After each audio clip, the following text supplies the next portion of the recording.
Bienvenue dans Esprit MOF. Esprit MOF, ce sont des rencontres inédites avec ses artisans, ses maîtres d'art, ses compagnons, ses meilleurs ouvriers de France, regroupant toutes sortes de catégories artisanales dans des domaines très variés. Ils nous feront partager, imaginer leur parcours, leur vocation pour certains, et bien sûr leur travail, leur savoir-faire si particulier dans l'intimité de leurs ateliers ou de leur domaine de compétences. Dans ce nouvel épisode, nous sommes partis à la rencontre de Pascaline Lepelletier, qui a obtenu son titre d'un des meilleurs ouvriers de France dans la catégorie sommellerie en 2019. Avec elle, nous allons partir pour New York, où elle s'est installée en 2009, à 28 ans, l'occasion d'évoquer l'univers du vin qu'elle a découvert après des études de philosophie, un apprentissage et un stage auprès de chefs sommeliers et de chefs de cuisine étoilés. Développement durable, santé, circuit court, biodynamie, vin nature. Un mot résume sa passion, celui d'émerveillement. Pascaline résidant à New York, l'entretien s'est réalisé à distance et donc nous vous prions de bien vouloir nous excuser pour le son particulier de cet épisode.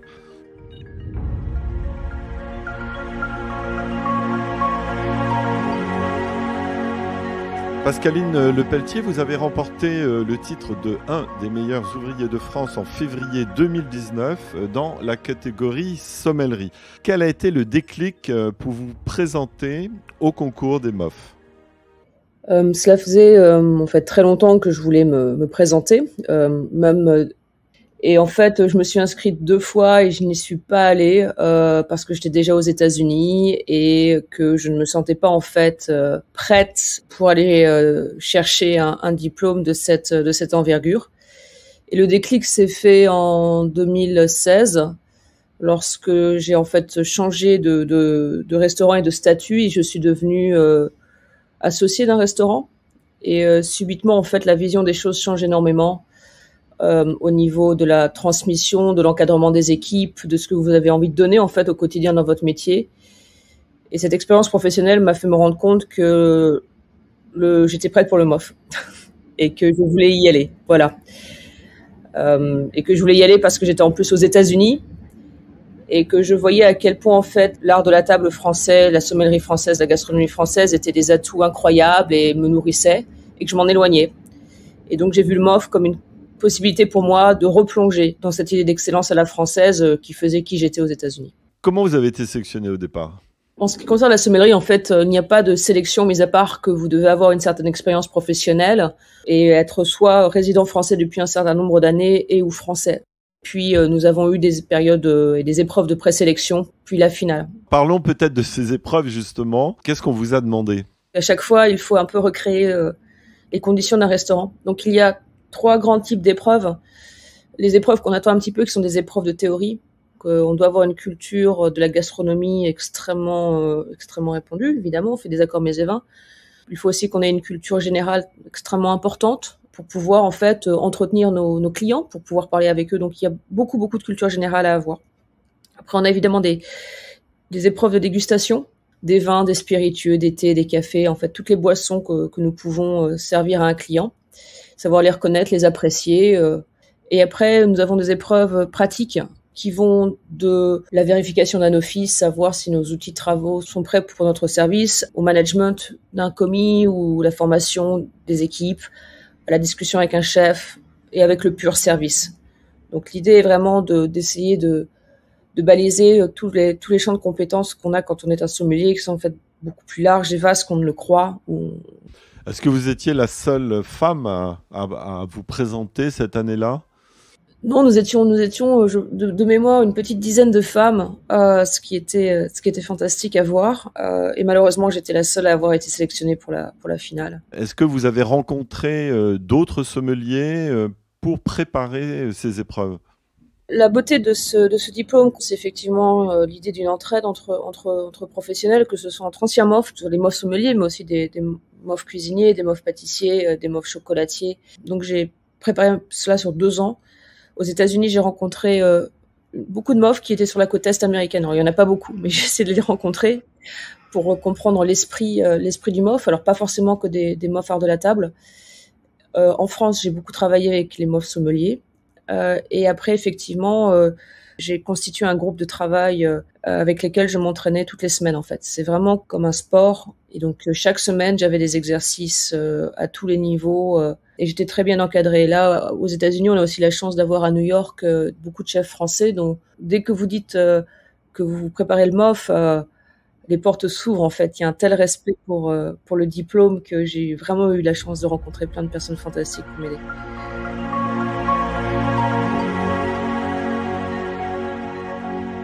Est-ce qu'on peut parler des épreuves finales qui vous ont permis de gagner ? Oui, alors nous, nos épreuves se passaient cette année sur 2 jours en fait. Nous avions le premier jour toute une série de tests, encore une fois, et le second jour en fait, c'est vraiment un peu notre chef-d'œuvre à nous. Donc ça se passe sur quasiment toute une journée. Nous avons davantage d'épreuves pratiques qui sont plus longues, avec plus d'interactions avec les chefs. Des accords mets et vins, reconnaître un plat à l'aveugle, par exemple, d'un chef fameux, savoir qui a créé ce plat, le décrire. On a une carte des vins, on doit expliquer l'accord que nous allons faire. Nous devons préparer un événement pour une grande entreprise, justifier d'un budget, d'une sélection de vins, donc des choses plus classiques. Et la grande épreuve, en fait, c'est un service. Donc on reconstitue une salle de restaurant. Nous avons un menu qui nous est donné 2 heures avant. Nous avons la possibilité de goûter les plats du menu rapidement avec le chef. Puis nous sommes attribués un commis et un serveur avec nous, un chef de rang. Et voilà. Et après nous faisons un vrai service en conditions et l'épreuve dure à peu près 5 heures. Et cette épreuve s'est passée où ? Alors nous étions en Provence, nous étions à Ansuy, juste au nord d'Aix. Donc ça change chaque année, à chaque concours. Nous étions une dizaine de candidats, nous avions 2 tables, donc ça mobilise 150 personnes pour faire cette épreuve. Donc c'est vraiment très impressionnant. Et alors, donc vous avez eu le verdict. Quelle était votre première réaction ? À qui vous avez pensé tout de suite ? La première pensée a été vraiment pour tous ceux qui m'ont accompagné sur l'épreuve depuis le départ.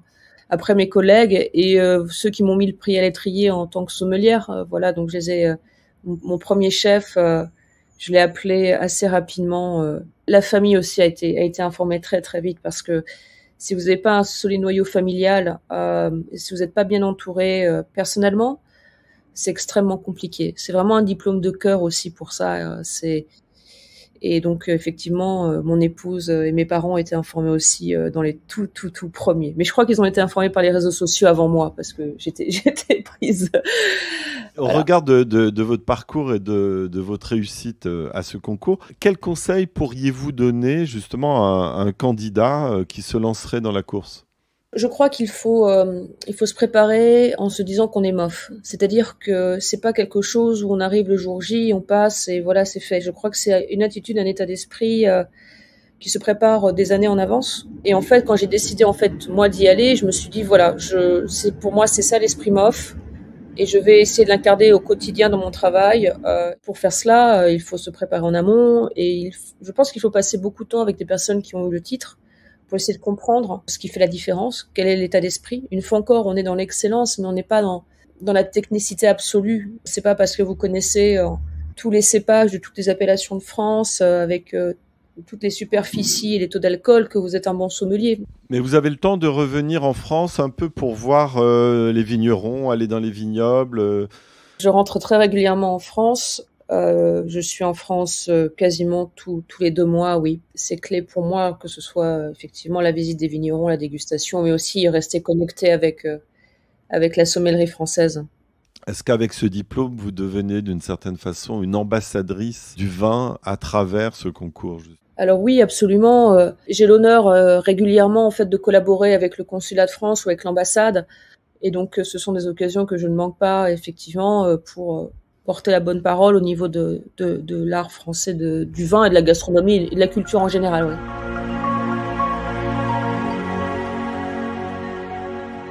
Alors on va revenir sur votre parcours et sur votre entrée au cœur de la vie active et puis on terminera par votre travail d'aujourd'hui, si j'ose dire. Ce qui sera intéressant, c'est de raconter pourquoi vous avez changé d'orientation et comment vous avez découvert l'univers du vin, puisque vous avez voulu, en quelques années, en faire votre métier. Oui, je viens d'une région viticole, donc l'Anjou, dans la vallée de la Loire, mais mes parents ne sont ni dans la restauration ni dans le vin. J'ai eu la chance de découvrir la philosophie, qui est une discipline que je lis toujours. Et en fait, le changement s'est fait lorsque je préparais les concours de professorat. J'étais très jeune et je me suis rendu compte qu'il y avait une imposture intellectuelle, aller enseigner le travail, la mort ou la vie à des étudiants qui avaient à peine 2-3 ans de moins que moi. Et donc j'ai pris une année sabbatique pour travailler. Dans cette année sabbatique, j'ai eu la chance de trouver la restauration. J'ai beaucoup aimé la restauration et dans la restauration, en fait, le vin est apparu progressivement. Alors cette année sabbatique a été compliquée parce que c'était presque une crise. Je cherchais une discipline autre que la philosophie qui pouvait me nourrir et satisfaire. Et le vin m'est apparu comme une évidence parce que d'abord j'ai adoré goûter mon premier verre de vin et avoir une expérience sensorielle quand même assez magique. Et deux, j'ai très rapidement compris que le vin était un prisme de notre civilisation et notre culture. Donc ce que je pouvais appréhender avec la philosophie, on peut le faire avec le vin aussi. Mais là, vous avez l'humain en plus, vous êtes vraiment enraciné dans la terre. Ça m'a parlé immédiatement. Et j'ai eu la chance de rencontrer très vite des personnalités du vin très fortes, qui avaient aussi un discours beaucoup plus large que la boisson seule ou que la culture, et qui avaient des engagements au niveau social et écologique qui me parlaient énormément et qui étaient très inscrits dans leur temps. Et ces personnes ont été des mentors pour moi très rapidement. Oui, alors on peut parler peut-être des deux figures qui vous ont mis peut-être le pied à l'étrier. Je pense à Patrick Rigour et puis Éric Baumard, ancien chef devenu sommelier, qui est une figure à l'hôtel Georges V. Oui, absolument. Patrick et Chef Torel ont été vraiment ceux qui m'ont encouragé. Alors Patrick m'a dit, ce qu'il faut, c'est que tu fasses de l'apprentissage. J'en profite pour faire une petite tribune par rapport à ça, parce que ça a été une expérience fantastique d'éducation. Moi, je connaissais vraiment que les grandes études, entre guillemets, et je me retrouve avec des jeunes qui ont... Moi, j'avais 25 ans à l'époque, je me retrouve avec des jeunes de 16-17 ans, des garçons, et je trouve que c'est un monde fantastique dont on ne nous parle pas assez dans les filières classiques. J'avais été refusée en lycée hôtelier, j'avais dû retourner à l'université, j'ai fait un DESS, donc l'université vraiment en fait était ma voie, mais en fait c'est pas la voie qui m'a donné accès à mon métier aujourd'hui. Donc bravo pour l'apprentissage. Et Patrick était prof dans ce centre de formation. Chef Torel, lui, m'a ouvert ses portes pour faire mon apprentissage. Un chef à l'ancienne qui s'était fait tout seul, qui avait la plus belle cave de France, mais qui était quelqu'un, c'est un érudit incroyable avec beaucoup de connaissances des livres. C'est un des plus grands bibliophiles de France, donc il a une bibliothèque exceptionnelle. Il m'a expliqué que le travail personnel, l'abnégation était la clé, mais que sans le partage, ça ne servait à rien. Donc ça a été quelqu'un qui m'a ouvert énormément de portes pour rencontrer des grandes figures.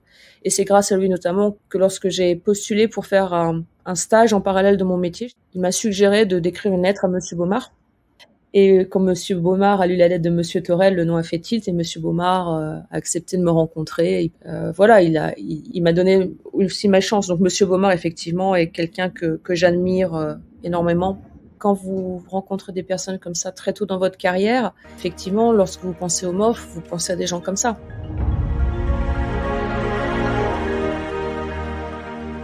Je voudrais savoir comment vous avez pu travailler avec quelqu'un comme Monsieur Baumard. C'est-à-dire que vous l'avez regardé, vous l'avez observé, vous avez participé aux dégustations. Oui, c'était de l'observation, beaucoup d'observation. La façon dont il parlait aux clients, dont il parlait à ses équipes, dont il parlait aux chefs. J'ai eu la chance d'aller effectivement avec lui dans le vignoble aussi. Ce sont des moments extrêmement précieux parce que vous n'avez pas forcément d'en voir des milliers. Surtout avec des personnalités comme lui, il les incarne à chaque fois de manière tellement entière que vous l'avez de manière transcendée à chaque fois qu'il s'adresse à quelqu'un, qu'il goûte un vin. Donc effectivement, ça s'est fait de plein de petites manières sur plein de petits points et on s'est bien trouvé. Lui avec Monsieur Thierry Hamon qui est son collaborateur maintenant depuis plus de 20 ans, c'est la même chose quoi. On s'est trouvé.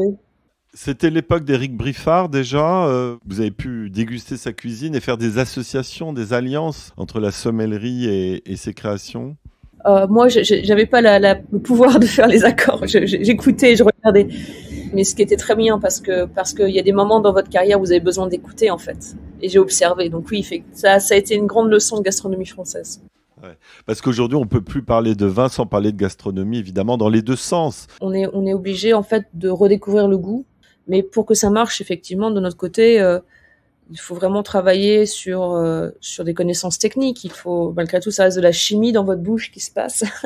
comment vraiment faire des accords qui soient assez exceptionnels ou Au fond de moi, je suis absolument convaincue que la redécouverte du goût est une nécessité culturelle. C'est un sens qui a été malheureusement très maltraité, qui est très maltraité. On nous apprend pas vraiment à bien manger ou à bien goûter quand on est petit. Et en fait, c'est un accès au monde absolument critique. Et donc, tout mon travail, c'est d'offrir aux gens la possibilité de comprendre que leur palais, que leur bouche est un univers magique, qu'ils ont ce trésor en eux et dès lors qu'ils commencent à le redévelopper, on regarde le monde différemment. Avec les chefs cuisiniers et les pâtissiers, je suppose aussi. Oui, absolument. La pâtisserie a beaucoup évolué aussi ces dernières années, donc ça nous permet d'avoir des champs d'expression beaucoup plus larges, beaucoup plus de choses savoureuses. Le salé est apparu, on travaille beaucoup plus de légumes en dessert. En même temps aussi, les gens sont de plus en plus curieux au niveau des vins. Donc ce qui est fantastique, je pense que la curiosité et l'émerveillement, c'est deux qualités fondamentales.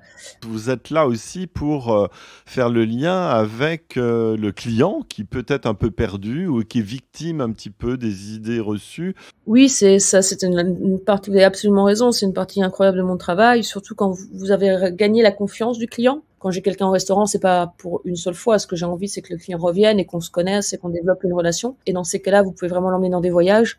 Alors que ce soit la redécouverte de vins de dessert français qu'on connaît mal ou l'ouverture à d'autres cultures, où vous pouvez les emmener en Portugal, en Australie, en Afrique du Sud. Et ce que je trouve aussi assez incroyable dans mon métier, surtout en travaillant à l'étranger, c'est que ça transcende la langue et la culture. C'est-à-dire que lorsqu'un vin est bon et que l'accord marche, vous pouvez ne pas vous comprendre, mais par contre, on va communiquer avec ce ressenti. Et ça, c'est vraiment très très fort.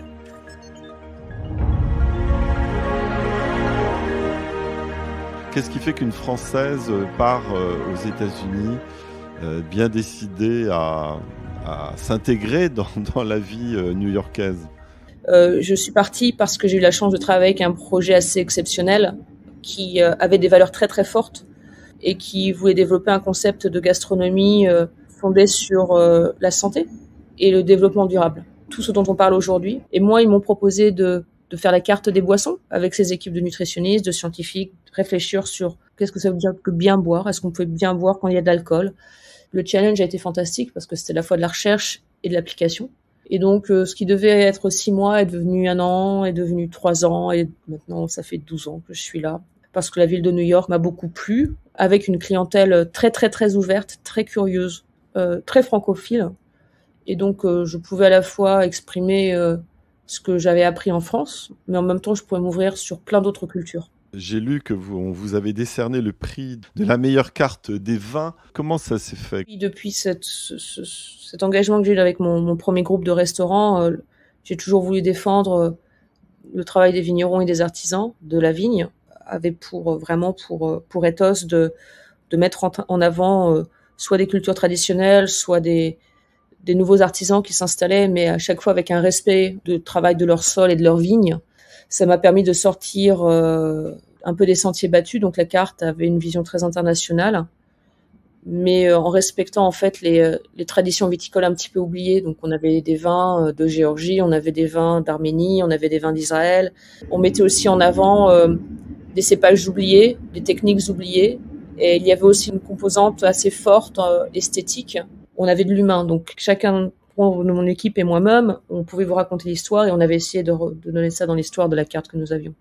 Et on avait essayé de faire en sorte que notre modèle économique puisse permettre à des gens qui n'ont pas forcément des moyens exceptionnels de pouvoir accéder à des bouteilles assez magiques. Alors aujourd'hui, vous êtes, après Rouge Tomate, vous êtes passé au restaurant Racine. Quelle est la spécificité de ce restaurant ? Avec l'épidémie, nous avons dû en fait changer. Et donc nous sommes là en train, avec l'équipe et les investisseurs, de repenser le restaurant qui va réouvrir dans quelques semaines. Et une carte des vins que j'espère encore plus à la fois abordable et pointue. Voilà. Donc on rouvre dans quelques semaines.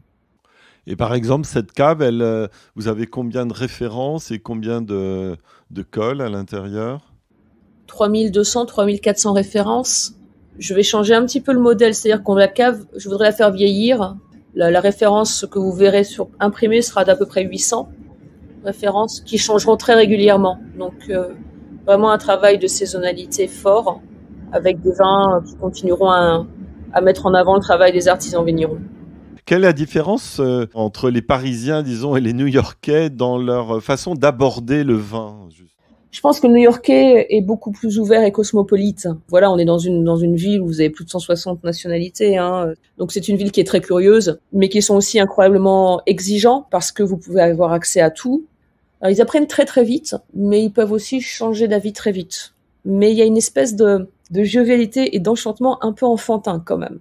À Paris, de mémoire, c'était plus traditionnel et plus compliqué de faire découvrir des choses qui sortaient un petit peu des sentiers battus. Alors je crois que ça a changé quand même. Mes dernières expériences m'ont fait voir que il y a des influences énormes qui viennent un petit peu plus de toute l'Europe maintenant, qu'il y a beaucoup plus de diversité de restaurants, qu'on voit aussi beaucoup de chefs et de sommeliers formés dans des très très belles maisons qui ouvrent des restaurants de plus petite taille et qui ont une approche très professionnelle mais peut-être un tout petit peu moins guindée.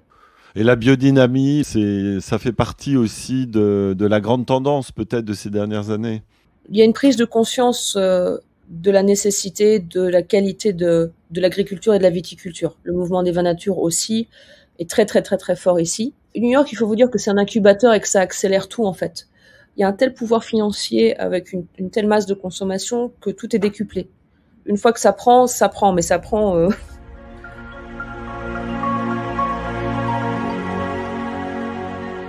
Et le fait que vous soyez une femme, que vous soyez sommelière, que vous soyez française, est-ce que ce sont des atouts justement pour une ville telle que New York? Alors dans le monde du vin, être français, sans aucun doute, c'est un énorme atout. Être sommelière, c'est une des raisons aussi pour lesquelles je suis restée lorsque je suis arrivée en 2009-2010, c'est-à-dire que on est quand même encore très très loin de l'égalité absolue. Il y a encore énormément beaucoup de problèmes sociétaux ici, hein, au niveau du statut des femmes. Mais en fait, être une femme à New York, c'était absolument pas un problème en 2009-2010 et avoir des postes à responsabilité. Ça reste une ville où c'est un peu marche ou crève. Mais New York, effectivement, avec les femmes, à l'époque en tout cas, vous offrez beaucoup moins de préjugés que ce qu'il y avait encore en France. Donc si j'ai bien compris, vous n'êtes pas prête de revenir vous installer en France et je pense que vous allez faire cet aller-retour incessant qui vous permet justement de garder le contact avec nos vignerons notamment.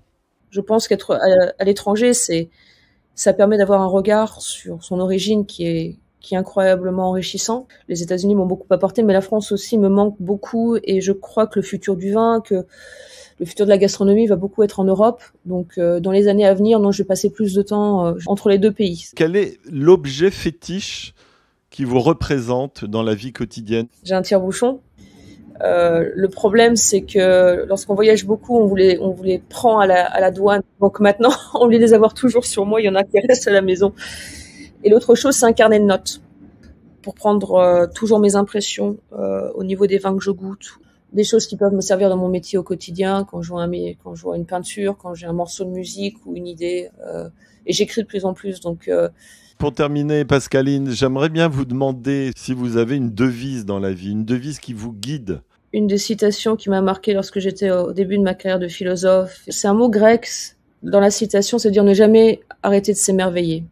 Cet émerveillement qui est à la fois cette curiosité sur le monde avec un ressenti enfantin en fait.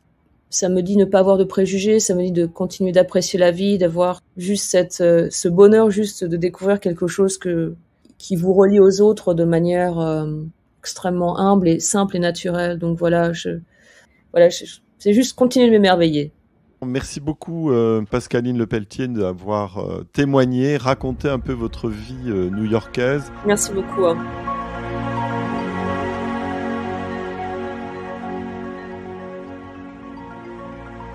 Nous espérons que vous avez apprécié cet entretien et nous remercions Pascaline Lepelletier pour son aimable participation.